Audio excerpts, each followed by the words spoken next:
وَلَقَدْ يَسَّرْنَا الْقُرْآنَ لِلذِّكْرِ فَهَلْ مِن مُّدَّكِرٍ۔ بسم اللہ الرحمن الرحیم۔ آج انشاءاللہ تعالی العزیز ہم قرآن مجید کے 27ویں سپارے کا مطالعہ کرنے جا رہے ہیں۔ بالکل آغاز میں اللہ رب العزت نے ایک بات ارشاد فرمایا کہ جب تم آپس میں رہ رہے ہوگے اور بحیثیت قوم، بحیثیت امت تمہارے اندر نبی آخر الزمان جناب محمد مصطفیٰ صلی اللہ علیہ وسلم مبعوث ہو چکے ہیں اور آپ صلی اللہ علیہ وسلم کے بعد کوئی نیا نبی نہیں آئے گا، تو اب اس قوم کی اصلاح کے لیے اس قوم اور امت کو خود کردار ادا کرنا پڑے گا۔ اس کے لیے ایک جملہ فرمایا، وَذَكِّرْ فَإِنَّ الذِّكْرَى تَنْفَعُ الْمُؤْمِنِينَ، ہمیشہ یاد دہانی کے عمل کو جاری و ساری رکھنا، سمجھاتے رہنا، نصیحت کرتے رہنا ایک دوسرے کو، اس لیے کہ یہ نصیحت کرنا ایمان والوں کو ہمیشہ نفع دے گا۔ اور وہ یاد دہانی اصل میں ہے کیا؟ وہ یہ یاد دہانی ہے ہماری وجہ تخلیق کیا ہے۔ وجہ تخلیق ہی اللہ کی عبادت ہے۔ وَمَا خَلَقْتُ الْجِنَّ وَالْإِنسَ إِلَّا لِيَعْبُدُونَ۔ حضرت عبداللہ ابن عباس رضی اللہ عنہ فرماتے ہیں اس کا مطلب ہے اَيْ لِيَعْرِفُونَ، اللہ کی پہچان کے لیے ہمیں اللہ نے بھیجا ہے۔ اللہ کی عبادت 24 گھنٹے کی زندگی میں ہم عبادت ہی کر رہے ہوتے ہیں۔ یہ معنی نہیں ہے کہ اس سے مراد صرف نماز پڑھنا ہے، صرف زکوٰۃ ادا کرنا ہے، صرف حج بیت اللہ کرنا ہے، صرف زکوٰۃ کا ادا کر دینا یا روزے کا رکھ لینا ہے۔ یہ کام بھی اس کا حصہ ہیں، لیکن اس کا مفہوم بڑا وسیع ہے۔ وہ کیا کیا ہے؟ 24 گھنٹے کی زندگی میں دیکھنا کہ اس وقت میں میرے اللہ کا میری طرف کون سا حکم متوجہ ہے، اس حکم کو بجا لانا، یہ عبادت ہوگا۔ اللہ کے سامنے اپنے سر کو جھکا لینا، اللہ کے حکم کے سامنے اپنی ذاتی خواہشات اور اغراض کو ختم کر دینا، انسان کو اس لیے دنیا میں بھیجا گیا ہے۔ جب یہ ہر وقت میں اس کے سامنے بات ہوتی رہے گی، تذکرہ ہوتا رہے گا، یہ آخرت کی طرف متوجہ رہے گا، دنیا کے سارے کام کرے گا، یہ والد بھی ہوگا، اپنی اہلیہ، اپنی اولاد کی تربیت بھی کر رہا ہوگا، ان کے لیے معاش کا کسب اور کمائی بھی کر رہا ہوگا، لیکن اس کے سامنے وہی بات ہوگی، میں یہ تمام کام اللہ کے حکم کی وجہ سے کر رہا ہوں۔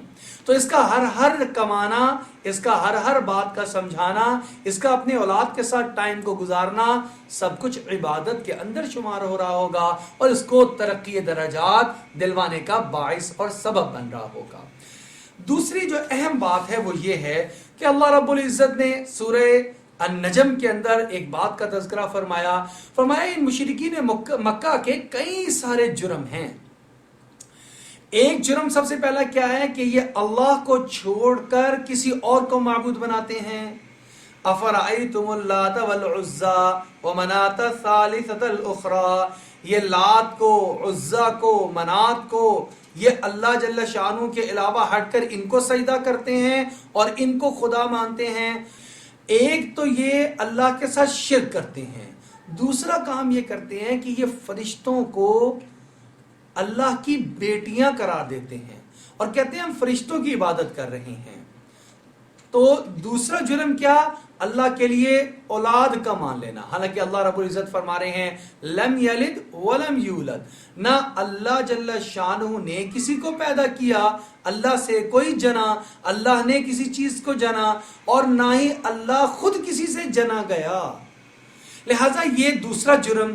پھر تیسرا جرم یہ کہ یہ اللہ کے لیے اولاد مانتے ہیں کہ جو اپنے لیے پسند نہیں کرتے۔ مثلا اللہ کو کہتے ہیں کہ اللہ کی بیٹیاں ہی بیٹیاں ہیں، بیٹا کوئی نہیں ہے، اور اپنے لیے اگر ان کے گھر میں اولاد ہو اور وہ بیٹی پیدا ہو جائے تو یہ اس کو زندہ درگور کر دیتے ہیں اور اس کو بہت بڑی عار اور بہت بڑی اپنے لیے لعنت شمار کرتے ہیں۔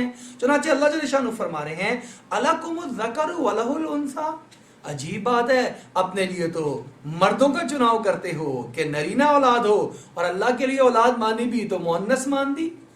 آگے جملہ دیکھیں، تلک اذن قسمۃ ضیزی، یہ تو بڑی عجیب و غریب تقسیم ہے تمہاری۔ یعنی اس سے یہ معلوم ہوتا ہے کہ تم اللہ جل شانہ کے بارے میں اچھے عقائد نہیں رکھتے کہ اگر اللہ کے نام پہ کوئی دینا پڑ جائے تب بھی گھٹیا چیز دیتے ہو، اللہ کے لیے کوئی چیز ماننی پڑ جائے وہ بھی اپنے اعتبار سے گھٹیا چیز کو تسلیم کرتے ہو، تو اللہ جل شان ہوں۔ اور اس کی تمہارے پاس چوتھا یہ کہ تمہارا چوتھا جرم یہ کہ تمہارے پاس اس کی کسی قسم کی کوئی دلیل بھی موجود نہیں ہے، بلکہ یہ چند نام ہیں جو تم نے اور تمہارے آباء و اجداد نے خود ہی بنا لیے ہیں اور اس کو اپنی دین کا حصہ بنا کر یہ کہہ دیا اللہ نے ہمیں یہ کہا ہے۔ اللہ جل شانہ فرما رہے ہیں ان ہی الا اسماء سمیتموها انتم وآباؤکم، یہ چند نام ہے جو تم نے اور تمہارے آباء و اجداد نے خود ہی مقرر کر لیے، ما انزل اللہ بہا من سلطان، اللہ نے تو اس بارے میں کسی قسم کی کوئی دلیل نازل نہیں فرمائی۔ ان مشرکین مکہ کے کھوٹ کو اور دلی عیب کو اللہ رب العزت نے یہاں پر بیان فرما دیا۔ ایک اور چیز اللہ نے یہاں پر بیان فرمائی وہ یہ ہے کہ وَلَمْ يُرِدْ إِلَّا الْحَيَاةَ الدُّنْيَا ذَلِكَ مَبْلَغُهُمْ مِنَ الْعِلْمِ، انسان جب دنیا میں آتا ہے تو کچھ نہیں جانتا، لیکن علم حاصل کرتا ہے اپنی زندگی کو بہتر بنانے کے لیے، وہ کھانا کھانا سیکھتا ہے، وہ پانی پینا سیکھتا ہے، بڑا ہوتا ہے چلنا سیکھتا ہے، اور بڑا ہوتا ہے علم کائنات کا علم حاصل کرتا ہے تاکہ یہ دنیا میں رہتے ہوئے اچھی کمائی کر سکے۔ یہ سارا کچھ علم کا حاصل کرتا رہتا ہے، لیکن اصل ذات اللہ رب العزت اس کو بھلا دیتا ہے، اس کے بارے میں علم نہیں حاصل کرتا، اللہ کی بنائی ہوئی چیزیں مخلوقات کے بارے میں پورا علم حاصل کر لیتا ہے، اسے ایک ایک چیز کے بارے میں ہوشیاری کے ساتھ سمجھداری کے ساتھ پوری انفارمیشن ہوتی ہے، فلانی چیز کس طرح بنتی ہے، کتنے کی بنتی ہے، بازار میں کتنے کی بکتی ہے، کہاں سے مناسب پیسوں میں مل جاتی ہے۔ اور اللہ کی بات کرو تو ان کو کچھ بھی نہیں پتا ہوتا کہ کیا بات کی جا رہی ہے۔ اللہ فرما رہے ہیں اس لیے کیونکہ ان کے علم کا انتہائی مقصود وہ صرف دنیا ہی کی زندگی ہے۔ فرمایا یہی تو سب سے بڑا نقص ہے کہ انہوں نے دنیا ہی کی زندگی کو اپنا سب سے بڑا مبلغ علم بنا لیا۔ آج اگر ہم کوئی بھی دنیاوی تعلیم حاصل کر رہے ہوں کوئی منع نہیں ہے، لیکن اللہ کے بارے میں علم حاصل کرنا اس سے مقدم بھی ہے، اس سے زیادہ ضروری بھی ہے۔ یہاں سے ہمیں یہ رہنمائی ملتی ہے۔ اس کے بعد سورہ الرحمن آ جاتی ہے۔ سورہ الرحمن کے بے شمار فضائل ہیں، اللہ رب العزت بار بار اس میں انسان اور جنات کو متنبہ کرتے ہیں، جھنجھوڑتے ہیں۔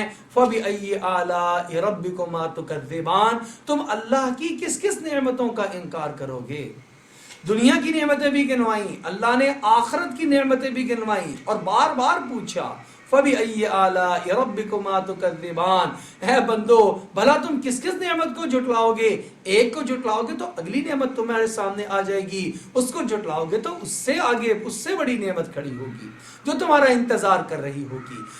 سورہ رحمان وہ سورت ہے قیامت والے دن سیدنا داؤد علیہ نبینا علیہ الصلوۃ والسلام کو بلایا جائے گا اور وہ زبور کی تلاوت کر کے سنائیں گے، آپ صلی اللہ علیہ وسلم کو بلایا جائے گا، آپ سورہ یاسین کی تلاوت فرمائیں گے، سارے اولین و آخرین سن رہے ہوں گے اور حیران اور مبہوت رہ جائیں گے، اتنی خوبصورت آواز پہلے کبھی نہیں سنی ہوگی۔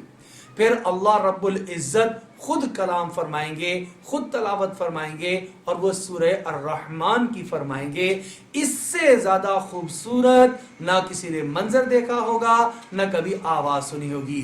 سورہ الرحمن اس کو پڑھنا بھی باعث برکت اور اس کو پڑھانا بھی باعث برکت ہے۔ اس کے بعد سورہ واقعہ ہے۔ سورہ واقعہ کے بھی بڑے فضائل ہیں۔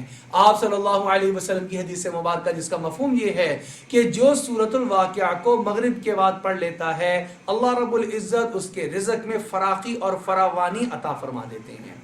سیدنا عبداللہ ابن مسعود رضی اللہ عنہ کا وہ مشہور قول کہ ان کی صاحبزادیاں تھیں، جب ان کے بارے میں امیر المومنین نے فرمایا کہ میں ان کے لیے کچھ وظیفہ طے کر دیتا ہوں، آپ کے بعد بھی ان کے کام آئے گا، انہوں نے کہا میں نے رسول خدا صلی اللہ علیہ وسلم سے ایک ایسا نسخہ سیکھا ہے جو اپنی بیٹیوں کو سکھا دیا ہے، یہ جب تک پڑھتی رہیں گی ان کے مال میں فراخی رہے گی، ان کو کوئی تنگی نہیں آئے گی، وہ سورۃ الواقعہ ہی ہے۔